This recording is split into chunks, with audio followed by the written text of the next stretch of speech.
Bienvenidos y bienvenidas a un nuevo programa GPS Mundial con Carlos Murillo a través del canal Voces por Media Calle. No olviden dar me gusta al canal Voces por Media Calle, en donde hay una amplia gama de programas sobre diversos temas. Hoy tendremos una conversación con el doctor Alexander López sobre su más reciente libro de cambio en el sistema internacional. Pero antes, mi comentario. Desde mi perspectiva, y lo he señalado en programas anteriores, la apuesta del Partido Republicano con Donald Trump ha sido muy arriesgada.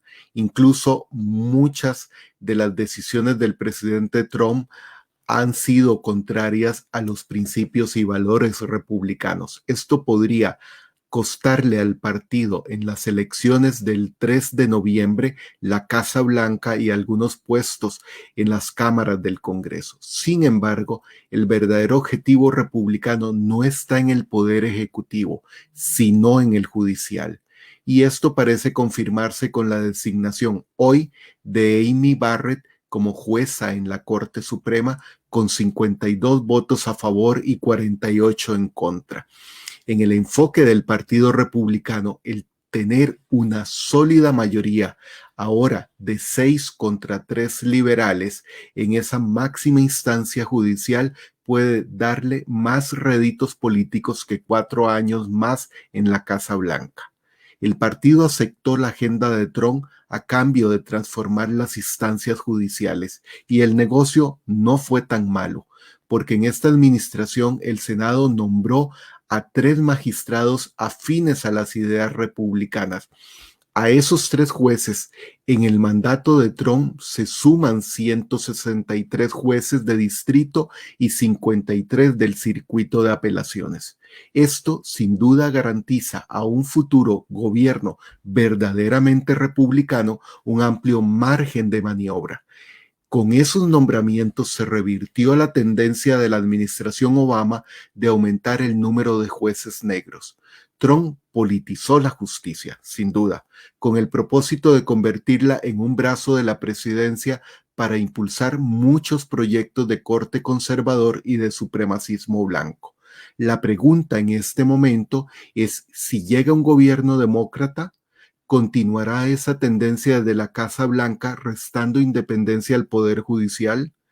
Con la llegada de la jueza Barrett, los republicanos confían en lograr la prohibición del aborto y del matrimonio de parejas del mismo sexo, eliminar el denominado Obamacare o Ley de Cuidados de Salud Asequibles, aumento de la pena de muerte y un debilitamiento de la Corte Suprema. Esa agenda conservadora y los esfuerzos republicanos por controlar el poder judicial es otro factor que agrava el deterioro de la democracia estadounidense, ya debilitada por el obsoleto sistema de elecciones presidenciales con el colegio electoral. Este tenía sentido en el siglo XIX y la primera mitad de la pasada centuria, pero no hoy. Ahora debería de predominar el voto popular. En síntesis, esta cuestión es un factor que incrementa el descrédito de Estados Unidos como líder mundial en distintos campos.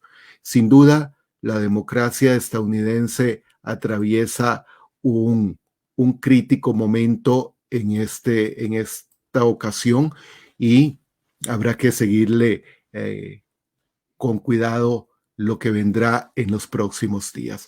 Ahora, sin más contratiempos, veremos lo relativo a las noticias que nos depara un poco las próximas semanas. El 78% de electores que votaron en el referéndum chileno para convocar a una constituyente aprobaron la consulta para eliminar la carta política heredada del periodo de Augusto Pinochet. La participación alcanzó el 50%, lo cual era uno de los requisitos para que la consulta fuera válida. Ese porcentaje es alto considerando que el voto fue voluntario. La nueva constitución será redactada por una asamblea conformada por 150 personas no vinculadas a partidos políticos. Este es un aspecto significativo. que fue aprobado por el 79% de los votantes. La constituyente debe iniciar funciones en abril próximo. Chile celebra por todo lo alto el comienzo de una nueva etapa en su historia. Han conseguido lo que hace un año parecía una quimera, acabar con la constitución heredada de la dictadura de Pinochet. Este domingo, más del 78% votó en referéndum a favor de que se redacte una nueva Carta Magna. Renace se podía leer proyectado sobre el edificio de Telefónica, el más alto en los alrededores de la Plaza Italia, convertida una vez más en el corazón del país. Como que todavía no me cae la teja, todavía no puedo creer que realmente se haya logrado. Las sensaciones de victoria, de estabilidad, de justicia, de años de esperar algo. Ahora viene la otra parte, cómo administrar esto, pero sé que vamos por un buen camino, así que yo feliz. La verdad es que yo creo que todos los chilenos tenemos muchas aspiraciones, esperamos mucho de este cambio, pero por sobre todo lo principal es la dignidad. Yo creo que logramos la dignidad que tanto buscábamos. La pregunta es si este resultado pondrá fin a las violentas manifestaciones que han tenido lugar en las últimas semanas, mientras que el mandatario señaló que el camino apenas inicia.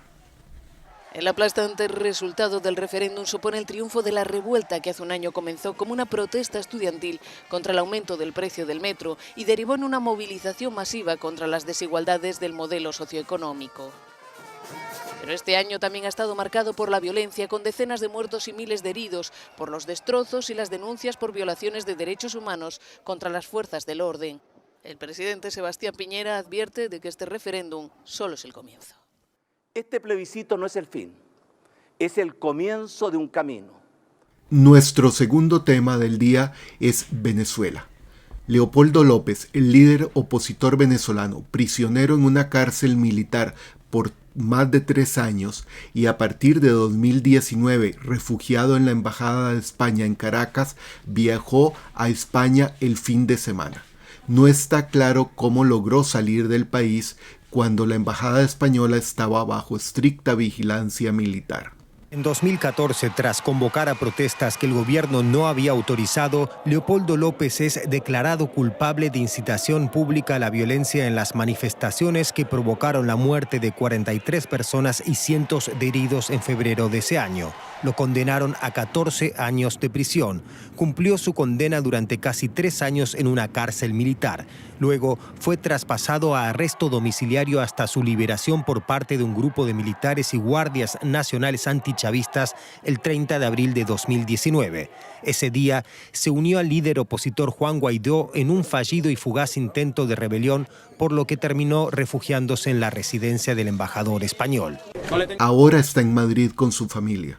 Sin duda, esto tensará aún más las relaciones entre Madrid y Caracas, pues el gobierno de Maduro acusó a España de complicidad en la fuga de López, pero afecta también directamente a los planes de la oposición venezolana.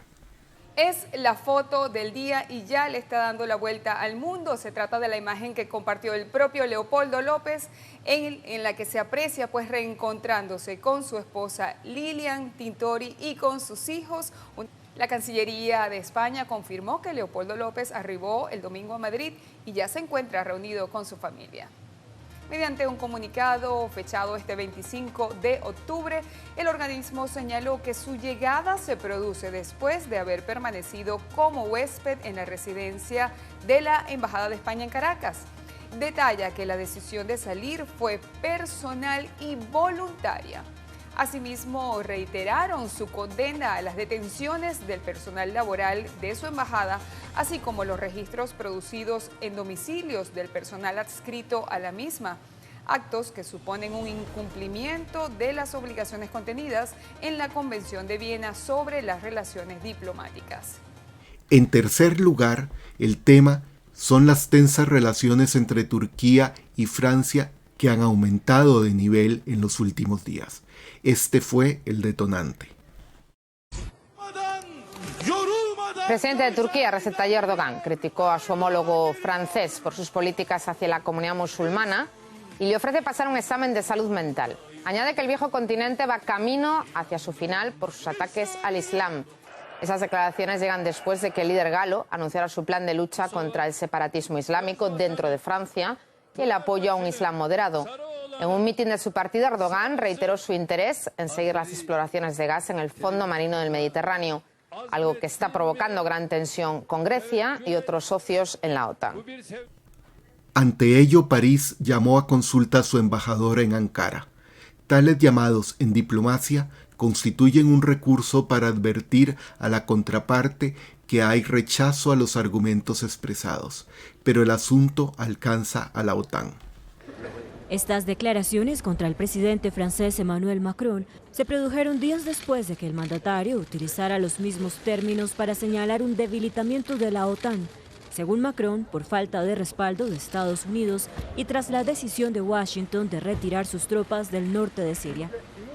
Pero las palabras del presidente turco fueron recibidas en el Palacio del Elíseo como un insulto y París convocó al embajador de Turquía para pedirle una explicación. Un día antes, Macron se reunió con el secretario general de la OTAN, Jens Stoltenberg, quien este viernes aseguró que naciones de Europa y Canadá aumentarán su inversión en la alianza. Otro de los temas, sin duda, es China y su condición frente a una potencial guerra. Cuando Deng Xiaoping inició en la década de 1980 la gran reforma del sistema político y económico chino, uno de los elementos que tuvo en cuenta era la modernización del aparato militar. Y en sus proyecciones estableció 2025 como el momento para culminar la reforma de los asuntos militares y convertir a China en una potencia armada. Con Xi Jinping esto se adelantó y ahora el presidente anuncia la preparación para la guerra, esto por las tensiones a través del estrecho de Taiwán. Y el líder del Partido Comunista Xi Jinping visitó una base naval y dijo a sus tropas que estén listas. Ocurrió al mismo tiempo que la presidenta de Taiwán visitaba una estación de radar encargada de monitorear misiles de naciones cercanas. Y Estados Unidos, por su parte, avanza con la venta de armas a la isla democrática. Durante una inspección realizada el martes del Cuerpo de Marines de la Armada del Ejército Popular de Liberación de China en la base militar de la ciudad de Chengdu, situada en la provincia sureña de Guangdong, Xi Jinping pidió a las tropas de su país que pongan todas sus mentes y energías a prepararse para la guerra, según reportó la agencia local de noticias Xinhua. El mandatario chino enfatizó que el Cuerpo de Marines de la Armada de China es una fuerza de élite para operaciones anfibias destinadas a salvaguardar la seguridad, la soberanía, la integridad territorial y los intereses marítimos fuera de China. Y nuestro último tema es el Consejo de Derechos Humanos de Naciones Unidas. La semana pasada, China, Cuba y Rusia fueron electos miembros del Consejo de Derechos Humanos de la ONU. Cuba, Rusia y China fueron elegidos para integrar el Consejo de Derechos Humanos de la Organización de Naciones Unidas. Ante esto, el director de Human Rights Watch dijo que al formar parte estos abusadores estarán directamente en el centro de atención y repudió la presencia de esos países que aseguró han sido fuertemente criticados por gran parte de la comunidad internacional, considerando que los tres países se encuentran al tope de la lista en cuanto a violaciones de derechos humanos. Cuba obtuvo el 88% de los votos, es decir, 170 de los 192 válidos, Rusia el 82% y China el 72%. La Habana se comprometió a promover los derechos culturales y destacó el carácter participativo y democrático de su sistema político. Esto generó la reacción de organizaciones de defensoras de los derechos humanos y de algunos países que recuerdan que se trata de estados en donde la ONU ha presentado informes por violaciones a los derechos humanos. En respuesta a la elección de Cuba, 85 organizaciones cubanas e internacionales de derechos humanos y libertad de expresión, en conjunto con medios independientes de comunicación, emitieron una declaración para condenar la decisión del órgano de la ONU. Todos los candidatos llegaron a la votación sin oposición, con la excepción del Grupo de Asia y el Pacífico. después de que los distintos grupos regionales hubieran pactado de antemano el reparto, una práctica muy habitual en este tipo de elecciones y que ha sido muy criticado por Human Rights Watch. Bueno, ese era el resumen de noticias. Ahora, como les había mencionado, damos paso a la conversación con el doctor Alexander López, director del ICAP, del Instituto Centroamericano de Administración Pública, quien no hace mucho tiempo publicó un libro sobre escenarios en un mundo transformado, 5 tesis sobre el futuro del sistema internacional, y este es el tema de la conversación de esta noche. Bienvenido, Alexander, y gracias por aceptar la invitación. Así que adelante con el tema. Con mucho gusto, Carlos. Buenas noches. Muy contento de estar aquí, de poder conversar contigo y con quienes nos acompañan, desde luego, sobre esta última o más reciente publicación, ¿verdad? No última, esperamos que no sea la última, ¿verdad? Sí, por supuesto. sobre la más reciente publicación. Y pues acá a la orden, Carlos, para lo que desees que conversemos y cómo lo abordemos. Mira, el contenido del libro hace referencia precisamente a esas 5 tesis. La primera sobre de un mundo bipolar a la fragmentación del sistema internacional. El segundo capítulo es el mundo post-COVID, desglobalización o globalización en transición. El tercero, el siglo de Asia, del Atlántico Norte al estrecho de Malaca, y ahí cuando se anunció en Facebook el programa, hubo alguna gente que preguntó que si se iba a hablar de China y de esos anuncios de guerra. El cuarto capítulo es la economía digital, la nueva frontera geopolítica global, y el quinto capítulo, Estados Unidos, República Popular China, socios y rivales en un mundo fragmentado. ¿Por qué consideras 5 tesis sobre el futuro del sistema internacional? Bueno, Carlos, yo quise poner a la discusión 5 tesis. Obviamente que pueden ser 7, pueden ser 10, ¿verdad? Eso depende de cada persona, del abordaje que tenga. Yo quise centrarme en esas 5, que justamente la lectura que acabas de hacer de los capítulos refleja un poco el abordaje de cada una de esas tesis. Quizás vamos a iniciar, un poco podemos iniciar la conversación por la primera parte. ¿Y por qué la primera parte? Porque justo este fin de semana, Carlos, celebramos el 75 aniversario de las Naciones Unidas. Y precisamente el primer capítulo está mucho centrado efectivamente en lo que denominamos sistema internacional, si es que existe. Para algunos obviamente que no existe, pero bueno, esa es otra discusión. Digamos, llamémosle sistema para entrar en la conversación. Y es que el primer capítulo justamente aborda sobre la necesidad que tenemos de reconceptualizar eso que denominamos sistema internacional, y que es fundamentalmente todo ese marco institucional post Segunda Guerra Mundial, ¿verdad? Que básicamente ha regido el esquema multilateral en sus diversos campos, ¿verdad? En sus diversos campos. ¿Y eso por qué? Fíjense un dato, Carlos. Cuando se suscribe el Tratado de Naciones Unidas que firma Costa Rica como uno de los estados, digamos, miembros, en ese, si nosotros trazamos una línea de tiempo de cuando se firma eso al día de hoy, que celebramos el 75 aniversario, nos damos cuenta que alrededor de 80 países no existían como tales en el momento de la firma. Y no estamos hablando tampoco de que son países pequeños, y no sé, algunas islas en el South Pacific, ¿verdad? O cosas así, que obviamente tienen su importancia. Pero estamos hablando de estados incluso que juegan un rol protagónico en la política mundial de hoy, como, por ejemplo, India. Entonces, Si usted tiene que 75 años después, una cantidad impresionante, es decir, más de 80 estados han adquirido esa vida independiente, entonces algo ha cambiado, ¿verdad? Y lo pongo en un ejemplo, Carlos, que tú estás bastante familiarizado. Veamos el tema de seguridad. Solo para poner un ejemplo de la necesidad de transformar ese esquema multilateral. Cuando se produce el nacimiento de las Naciones Unidas y se produce la firma de la Carta de Naciones Unidas, el primer principio de la Carta dice la preservación, el mantenimiento de la paz y la seguridad internacionales. ¿Ah?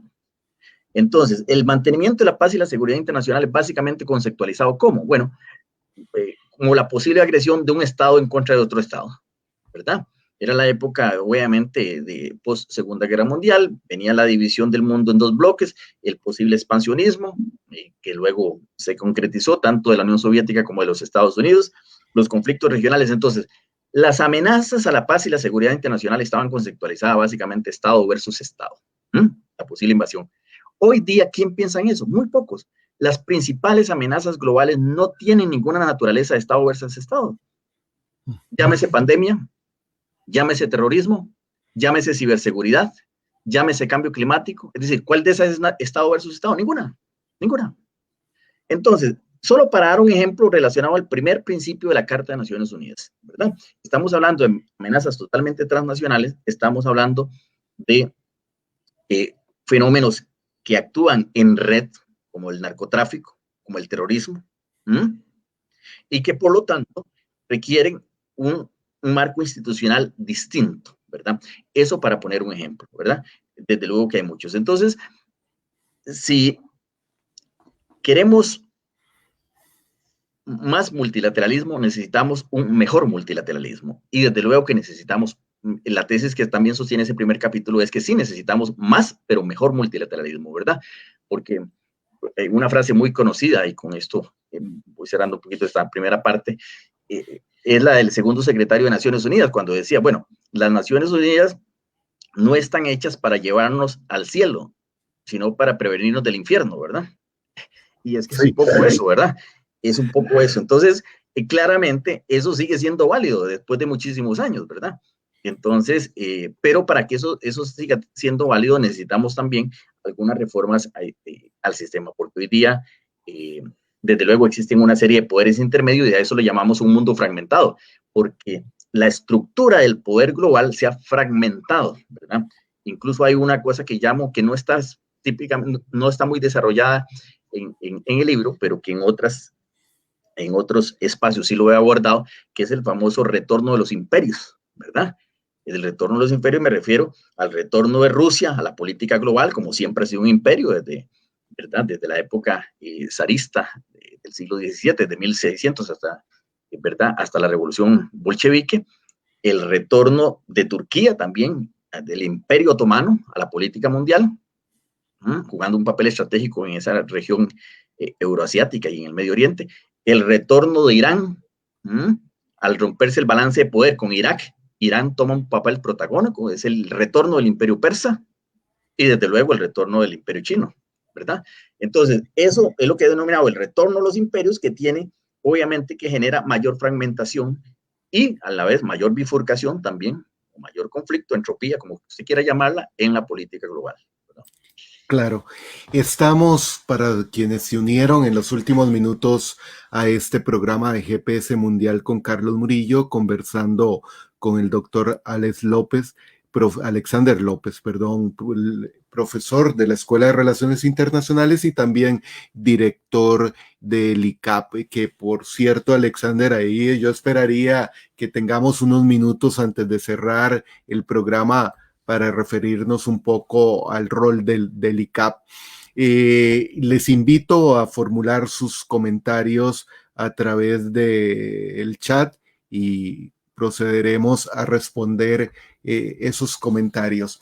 El segundo tema, Alexander, ese mundo post-COVID-19, que es algo que vino a cambiar la dinámica, sin duda, de las relaciones internacionales e incluso de la sociedad, es parte de ese segundo escenario que está en el segundo capítulo.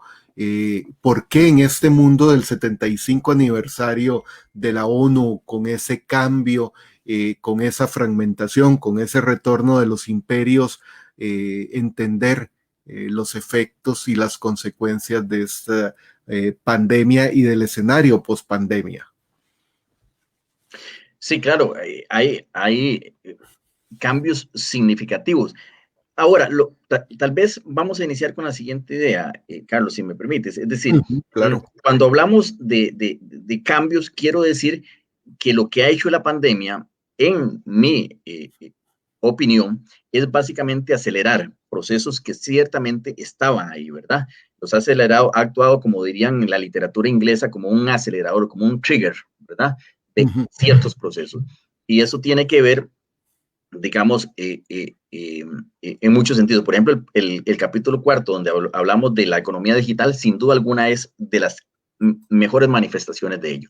Ahora, en el tema de globalización, desglobalización, que es un poco también que hay un impacto directo, porque si los que siguen un poco ese tema de globalización versus desglobalización notarán que después de la pandemia, cuando los estados y básicamente Europa se cierra y básicamente todo el proyecto de Unión Europea, uno dice, hey, pero ¿cuál fue el proyecto de Unión Europea? Que de repente aquí todo el mundo, ¿verdad?, agarró las pertenencias, ¿verdad?, y dijo, esta es mi casa y aquí no me entra nadie, ¿verdad?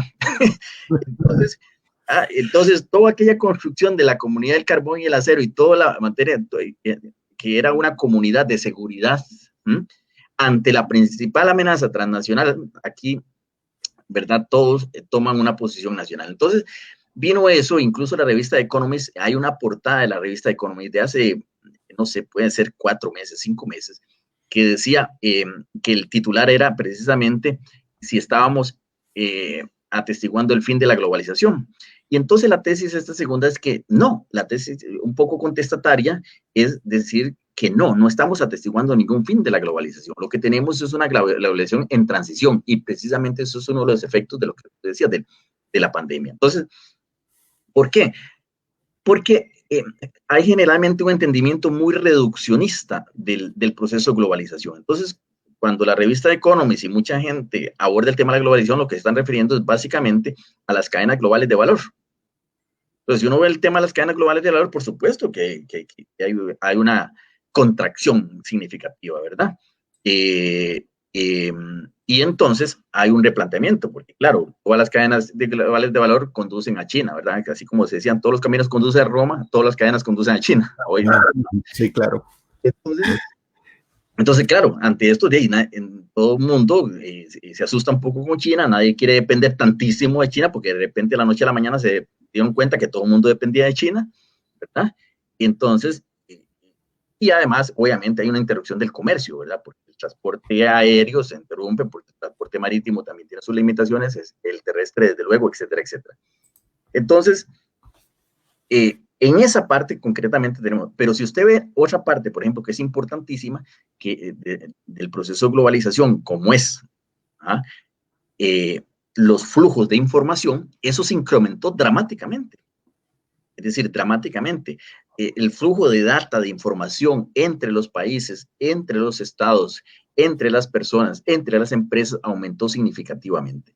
Entonces, en las otras dimensiones, lo que experimentamos en algunas es un crecimiento más bien exponencial, ¿no?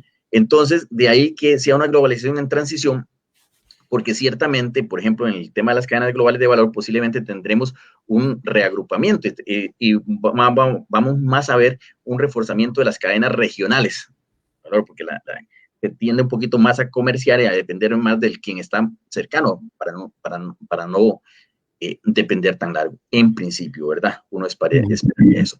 Entonces, en síntesis, un poco la idea de este segundo capítulo es decir, no, esto de que la globalización se acabó con el COVID o la COVID, como dicen que es correcto llamarlo, ¿verdad? Porque la enfermedad, entonces la enfermedad es la COVID. Exactamente. Entonces, no hay tal.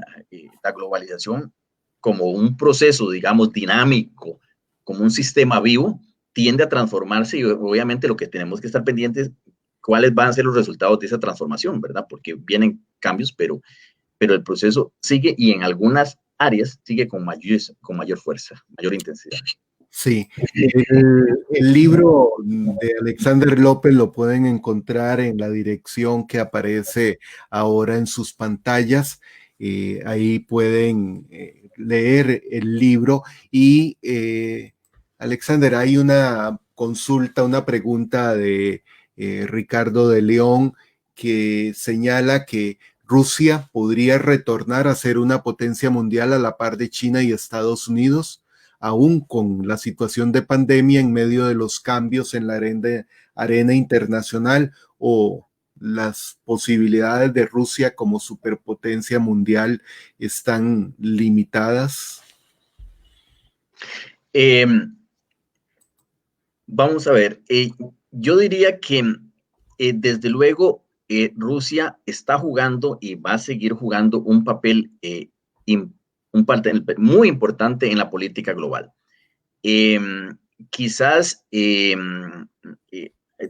llamarlo a nivel de superpotencia, yo tendría mis reservas, pero ciertamente a nivel, digamos, de potencia global, desde luego, por varias razones. Es decir,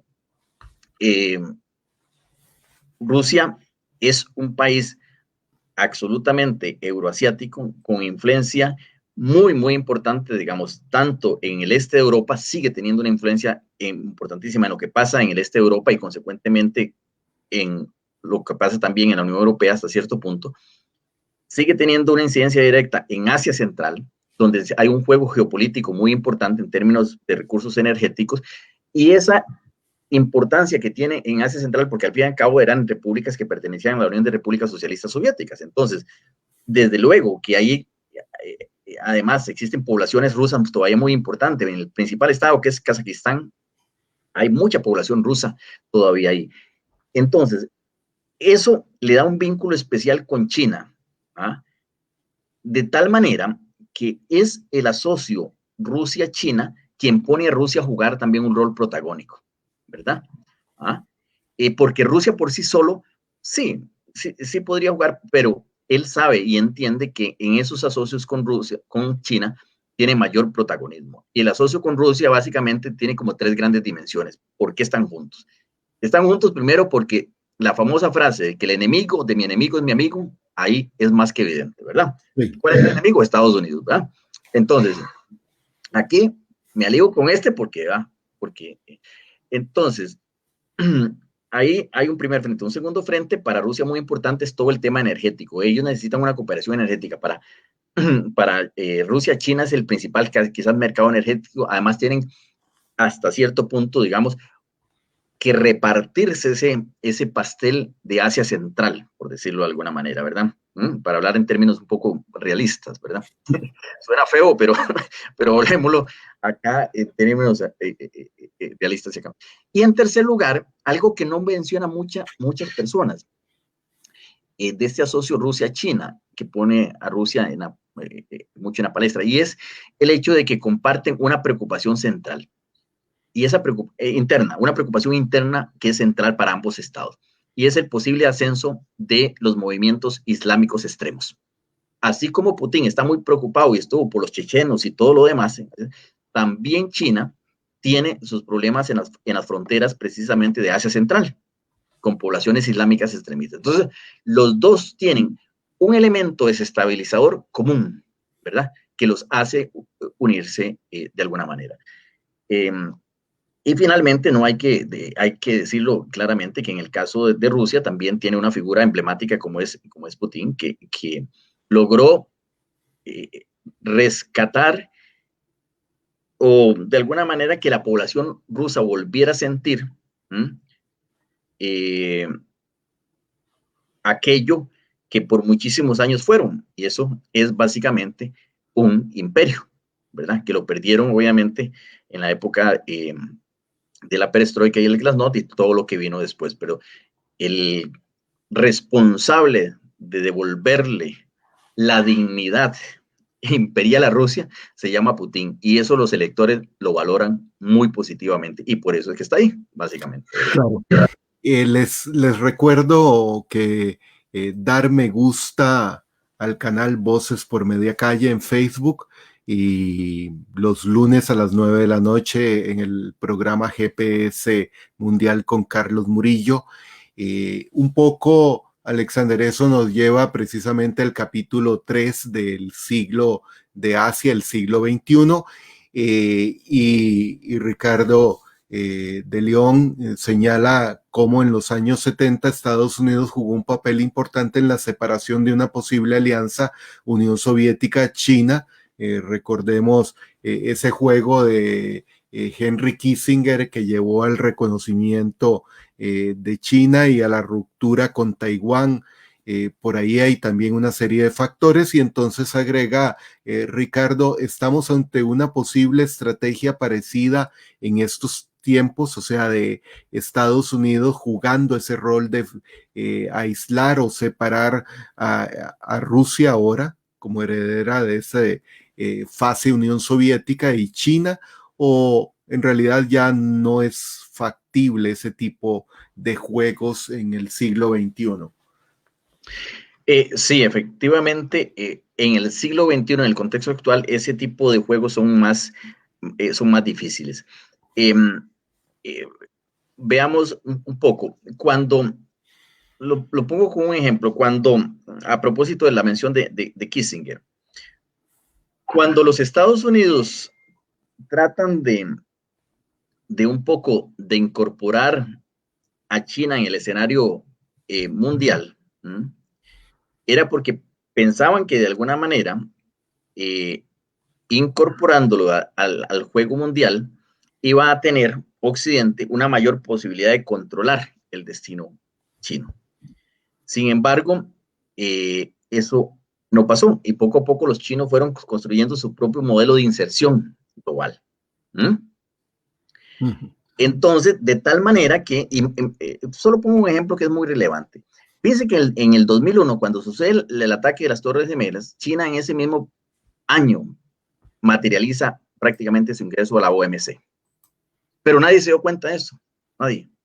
Porque todo el mundo está en la lucha contra el terrorismo, y más los Estados Unidos. Entonces los Estados Unidos concentraron todas sus baterías básicamente en ir contra Saddam Hussein, sacarlo del poder, hacer todo. ¿Y quién hablaba del ingreso de China a la OMC? Nadie. Entonces, poco a poco fueron construyendo su agenda de tal manera que llegó un momento en que ya el grado de autonomía de China prácticamente era inmanejable para Occidente. Entonces, lo que tenemos hoy día es que la tesis nuevamente de la administración Trump es un poco volver al pasado. Ahora tenemos que desacoplar a China, aislar a China. Lo que pasa, y a eso vuelvo a tu pregunta original, el desacoplar en el contexto actual no es lo mismo que el desacoplar en el mundo de la Guerra Fría. ¿Por qué? Por una única razón, porque hoy día las economías están altamente entrelazadas, porque hay una cuestión que se llama cadenas globales de valor, y hoy día no es como en el mundo bipolar, que usted tenía la economía del bloque soviético con su esquema de seguridad, su esquema económico, el bloque occidental. Hoy día eso no existe como tal. Entonces, cuando usted tiene que, para un país como Estados Unidos, China es el segundo o tercer mercado más importante, cuando usted tiene que para China, los Estados Unidos es el principal mercado, entonces, ¿cómo usted va a desacoplar eso tan fácil? No lo puedes hacer tan fácil. O sea, entonces, el aislar en el contexto actual es muy difícil. De ahí la discusión que se tiene actualmente en términos de acoplamiento versus desacoplamiento, ¿verdad? Claro. Sí. Les recuerdo a quienes nos escuchan formular sus comentarios y preguntas en el chat. Y eso, Alexander, creo que nos lleva precisamente al capítulo 4 sobre la economía digital, o una nueva frontera geopolítica global que ya no tendría, con esas cadenas de valor, con esos entrelazamientos e interdependencia entre las grandes economías, y arrastran a las pequeñas economías como Costa Rica y los países centroamericanos. Estamos en realidad ante una geopolítica global ya no solo de naturaleza estrictamente política estratégica, sino sobre todo económica? ¿O cómo Sí. lo ves ahí? Básicamente la tesis que se defiende en eso es que para todos los que de alguna manera hemos tenido un acercamiento con la literatura de política internacional y en general de ciencias políticas y demás, siempre hemos entendido un poco que el nacimiento de la geopolítica, ¿verdad? Después de la Segunda Guerra Mundial, aún con la revisión de los teóricos clásicos, el nacimiento de la geopolítica básicamente estuvo asociada a eso que Raxel denominaba la concepción del territorio como un organismo viviente. Y eso significaba ampliación de fronteras, o significaba, etcétera, etcétera. Entonces, lo que yo planteo en el título cuarto es que básicamente la economía digital está viniendo a transformar eso y que la geopolítica ya desde ahora, pero aún más en el futuro, no tendrá una base terrestre, sino tendrá una base en el ciberespacio. Y que por lo tanto, ahora no solamente vamos a tener que hablar del Estado westfaliano terrestre, para ponerlo de alguna manera un poco, sino que vamos a tener que hablar del Estado westfaliano en la nube. Y entonces esa transición del Estado westfaliano en la tierra al Estado westfaliano en la nube es lo que abordo ahí. Y lo ejemplifico con el tema de la disputa China-Estados Unidos por la infraestructura 5G, siendo uno de los casos más emblemáticos el de Huawei, ¿verdad? Entonces, y como eso lo vamos a tener, estamos viendo que la guerra es una guerra ahora de aplicaciones, si tengo o no tengo TikTok, ¿verdad? O si no puedo utilizar WeChat, o si lo puedo utilizar, ¿verdad? Eso, pero digamos a nivel macro, lo de la infraestructura 5G es un debate.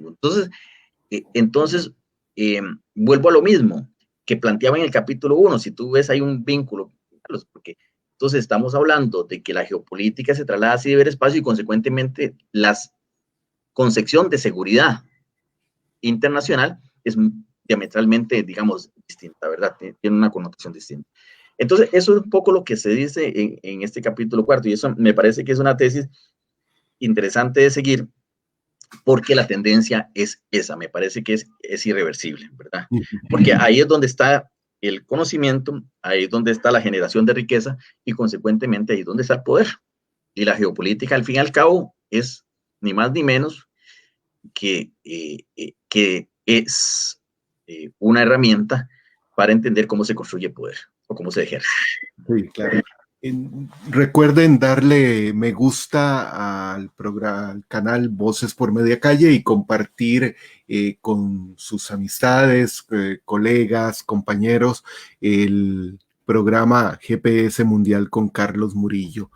Eso nos lleva me lleva más bien a cuestionar, y es la tesis del capítulo 5, si en realidad las relaciones internacionales hoy se están concentrando en el eje Estados Unidos-China como socios y rivales en ese mundo fragmentado, pero también un mundo transformado, o habrá, y en la primera parte del programa de hoy yo reseñaba las declaraciones del presidente chino anunciando a su ejército la necesidad de prepararse para una eventual guerra, defender a China en el caso de una guerra, que es claramente un mensaje a Taiwán, pero aquí habría que ver cuál es el rol de los Estados Unidos en su alianza militar con Taiwán.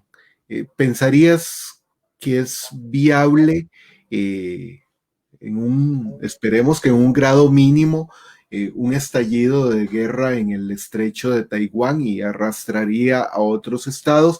O, como lo señalas en el capítulo 5, son socios y rivales en un mundo fragmentado, y por ser socios las posibilidades de una guerra clásica de la guerra al estilo de Clausewitz son en realidad muy bajas en este momento.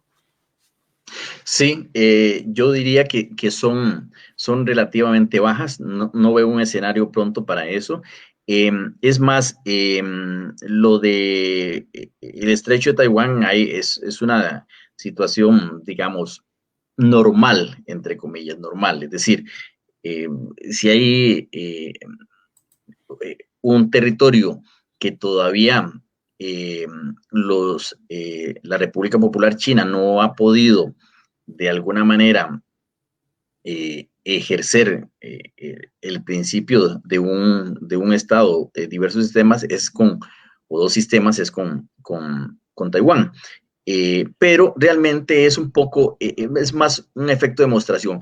Yo diría, Carlos, donde sí existe una incompatibilidad más severa, porque son más cantidad de actores, porque hay más intereses estratégicos, es en el mar meridional de China, la famosa disputa del South China Sea, ¿verdad? Ahí sí yo veo un nivel de, digamos, de confrontación importante, donde los Estados Unidos obviamente quieren intervenir, pero donde tenés obviamente alrededor de 4 o 5 estados disputándole a China ese espacio.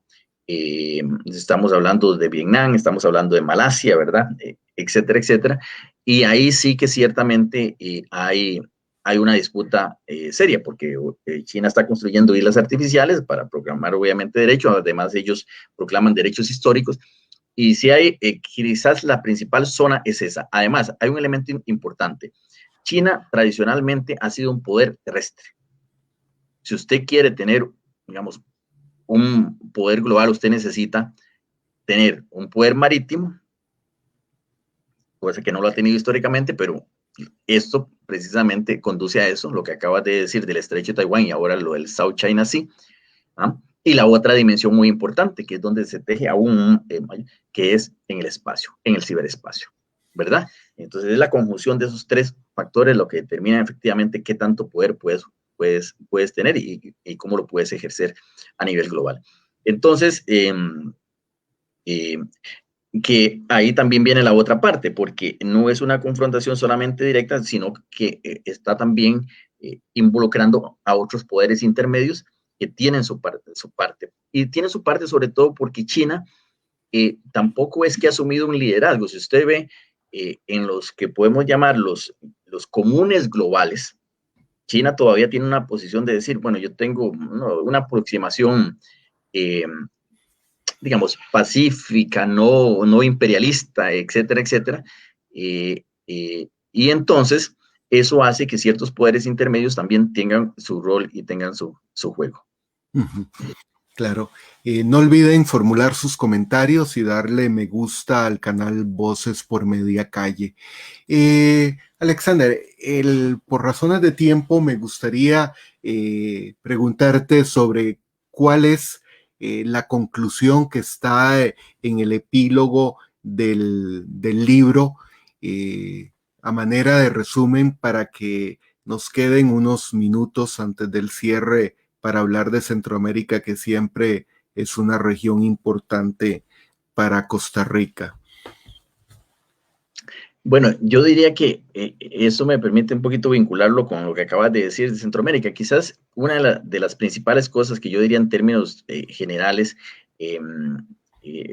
es que a menudo, Carlos, se tiende a pensar que este tipo de, digamos, este tipo de análisis o de reflexiones sobre macro tendencias o sobre análisis de entorno, para países pequeños como los nuestros en Centroamérica no tiene mucha relevancia, ¿ah? Porque son otros actores, porque es otro juego, porque nosotros no tenemos mucho que decir ahí, pero más bien es todo lo contrario, porque ciertamente el mundo es cada día más interdependiente, lo señalé en el tema de seguridad, ¿verdad? Cada día es más transnacional en toda su naturaleza y consecuentemente nuestra capacidad de sobrevivencia en ese mundo depende de una lectura adecuada del entorno y depende de una inserción inteligente en ese escenario internacional. Entonces, un poco la conclusión que me permite vincular con América Central. ¿Por qué es importante para nosotros? Bueno, porque hace mucho tiempo el padre de las especies lo dijo en alusión a otra cosa, no a la política internacional, que las criaturas que iban a sobrevivir no eran las más inteligentes, ¿verdad? Ni las más fuertes, sino las que tuvieran mayor capacidad de adaptación. Y eso aplica hoy día para nuestros países. Es decir, si nosotros no tenemos una lectura adecuada del entorno para adaptarnos inteligentemente, pues estamos fregados, ¿verdad? Y consecuentemente un poco el libro lo que trata es de aportar en esa línea. Uh-huh. Sin duda. Y ahora, ¿cómo ves el futuro porque ya nos quedan alrededor de 3 minutos, el futuro de la integración en Centroamérica, considerando que estás al frente del Instituto Centroamericano de Administración Pública, que es quizás muchas de las personas que nos ven y nos escuchan en este momento no tienen una clara idea del rol que tiene el ICAP, que no es reciente, pasó mucho tiempo sin una proyección como corresponde a las instituciones regionales centroamericanas.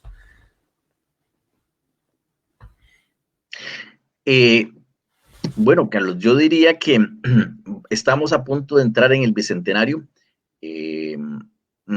Eso debe ser un punto de inflexión para replantear muchas cosas en términos de la integración. Vamos a ver. La integración regional en su versión moderna, quiere decir derivada del protocolo de Tegucigalpa, después de la finalización de las guerras en Centroamérica, básicamente se construyó sobre 3 pilares: paz, democracia y desarrollo. Pero básicamente era un instrumento ¿para qué? Para un poco salir de la crisis y lograr la incorporación, digamos, de fuerzas irregulares a la sociedad civil, a la política nacional, y para generar sobre todo una agenda de paz y de cierta institucionalidad. La Centroamérica de hoy demanda, está bien, demanda eso, pero demanda absolutamente muchísimo más que eso. Entonces, yo creo que es un momento oportuno para hacer una revalorización, no solamente de cuáles son, digamos, las grandes variables que deben guiar el nuevo proceso de la integración en este bicentenario y después de haber agotado ese modelo que surgió, sino además cuál es la arquitectura institucional que debe acompañar ese modelo, para que no pase lo mismo en Naciones Unidas. ¿Cuál es la arquitectura institucional? Porque ciertamente tenemos una arquitectura muy pesada, muy cara para los estados, y ahí sí es cierto que muy fragmentada, ¿verdad? Entonces, cada quien quiere hacer su institución regional. Entonces, si están los que, vamos a ver, los vendedores ambulantes, entonces hacemos una, ¿verdad?, para la organización de los vendedores ambulantes de Centroamérica. Entonces, si hay unos que coleccionan ahí de la filatelia, entonces vamos a hacer una organización regional de eso. Entonces, eso ha pasado, hay una fragmentación excesiva. Una duplicidad de competencias, obviamente una competencia por los recursos, etcétera, etcétera. Entonces, tal vez no tenemos mucho tiempo, Carlos, pero sí hay que, digamos, hay que entrarle a 3 cosas. 1, ¿cuáles son los bienes públicos regionales que queremos producir? 2, ¿cómo lo vamos a hacer? Y 3, ¿con qué arquitectura institucional necesitamos hacer eso? Entonces, y yo creo que el mundo ha cambiado mucho desde la década de los 80, así que es tiempo de hacerlo y de revisarlo. Y lo digo yo un poco que estoy adentro, tengo, digamos, esta visión un poco, tal vez no tan institucional, porque generalmente cuando alguien está dentro del sistema, habla que todo ha sido que ha ayudado muchísimo, y por supuesto, que hay muchas contribuciones importantes, pero aquí más no debemos quedarnos en el pasado, sino pensar en qué es lo que necesitamos para el futuro, ¿verdad? Es un poco pensar al estilo asiático, ¿verdad? No lo que hicimos, sino lo que vamos a hacer. Sí, sin duda. Te agradecería en unos 30 segundos, porque el tiempo se acabó, un comentario de cierre en el sentido de cuán transformado, que es parte del título del libro, Escenarios en un mundo transformado. ¿Cuánto crees que se ha transformado el mundo y en particular Centroamérica? Muchísimo, sin duda alguna, muchísimo, porque por diversas razones, manifesté desde la naturaleza de las amenazas que son totalmente distintas, pero para hacerlo como dice, en pocos segundos, miren, cuando, eso está un poco en el capítulo 3, cuando digo del Atlántico Norte al Estrecho de Malaca. A nosotros nos enseñaron que el lejano oriente era aquello bien lejano oriente, ¿verdad? Era aquello Japón, lo que está fundamentalmente las economías que conocemos del este asiático. Ese era el lejano oriente. Pero hoy día, si usted ve efectivamente el ciclo económico y todo, resulta que los lejanos somos nosotros. Entonces, ha cambiado tanto y se ha transformado que de lejano oriente casi que estamos pasando a lejano occidente, Carlos. Entonces, pero hay mucha gente que todavía no ve esa transición. Entonces, ciertamente, como en todo proceso, no todo es totalmente nuevo, pero sí hay una transición, hay una transformación, y lo quise expresar con esa frase que siempre todos hemos escuchado por mucho tiempo, ¿verdad? Lejano Oriente, como aquello que quedaba ya larguísimo, ¿verdad? Nosotros éramos como el centro y aquello era allá abajo. Claro. Entonces, ahora resulta que es como lo contrario, ¿no? Entonces, eso un poco refleja la transformación que estamos haciendo, ¿verdad? Muy bien. Agradecerte a Alexander López, director del ICAP y autor del libro que estuvimos revisando hoy, Escenarios en un mundo transformado, 5 tesis sobre el futuro del sistema internacional. Agradecerte por aceptar la invitación y compartir este espacio en Voces por Media Calle. Con mucho gusto, Carlos, y a la orden. Muchas gracias. Gracias, Alexander. Y ahora el cierre muy breve de los 5 temas a darle seguimiento que están muy relacionados con el inicio de las noticias, el resumen de hoy. Sin duda, las elecciones en los Estados Unidos van a llamar la atención, van a acaparar los focos durante esta semana. El 3 de noviembre son las elecciones. Chile es otro caso, sin duda, que centrará la atención latinoamericana y en general mundial por esa experiencia que no ocurre muy a menudo, de que una población se pronuncia a favor de eliminar una constitución heredada de una dictadura como la de Pinochet y optar por una asamblea constituyente sin participación de políticos. La tensión Turquía-Francia la veremos reflejada en la cumbre de la OTAN, el tema o el diferendo entre Venezuela y España, y hay un tema importante que no está citado en el resumen de noticias al inicio, que es la compleja relación entre Evo Morales y Bolivia, el argumento simplista de que el hecho de que ganara el candidato de más Arce es evidencia de que hubo un fraude el año pasado. No hay punto de comparación. El candidato Arce es muy diferente a Evo Morales. La coyuntura electoral y política en Bolivia es diferente. No se puede comparar las elecciones del año pasado con estas, y aquí el tema que hay que darle seguimiento cuando asuma el hoy presidente electo Arce en Bolivia es cuál va Evo Morales a pretender ejercer ese rol. Agradecerles, no olviden dar me gusta al canal Voces por Media Calle y nos vemos el próximo lunes. Gracias.